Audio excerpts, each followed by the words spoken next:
Mga kapamilya, naku, kasama po natin ang newest endorsers po ng MSE. Hindi lamang po sila mga artistang hinahangaan natin, na mga entrepreneurs na rin sila. Congratulations, Iya and Billy, sa inyong bagong endorsements.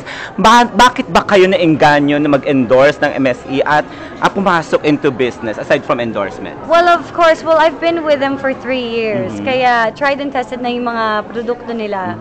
At bukod doon, lalo na sa panahon natin ngayon sa bansa na mahirap maghanap ng trabaho, if there's any way na matutulungan natin yung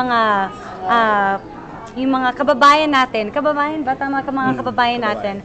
Alam naman kamag-anak. Kababayan yan. Iniisip ko kasi baka balikbayan Mga kababayan natin, this is definitely one way. We can encourage them to find work and get work through this without the stress. Tsaka walang capital, yun ang sinasabi namin sa'yo. At saka bata pa lang, huwag naman sanggol.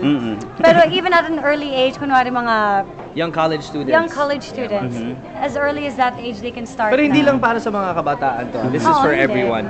Pero mas maganda na yung mga sana ma-inspire namin ng mga young ladies and gentlemen dito sa Pilipinas. Yes. Bukod sa encouragement sa kanila to go into business, ano pa mga activities ang naka-line up sa MSE? Like, will you be going around different schools? I'm sure we're gonna schedule either shows or either mall shows or even store visits.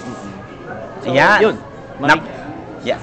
Mga kapamilya, sa mismo narinig niyo po mismo yan mula kay Iya at kay Billy. Please invite your fans again sa DZMM Teleradyo. Mga friends natin dyan sa DZMM, tara na at kumita kasama ang MSE.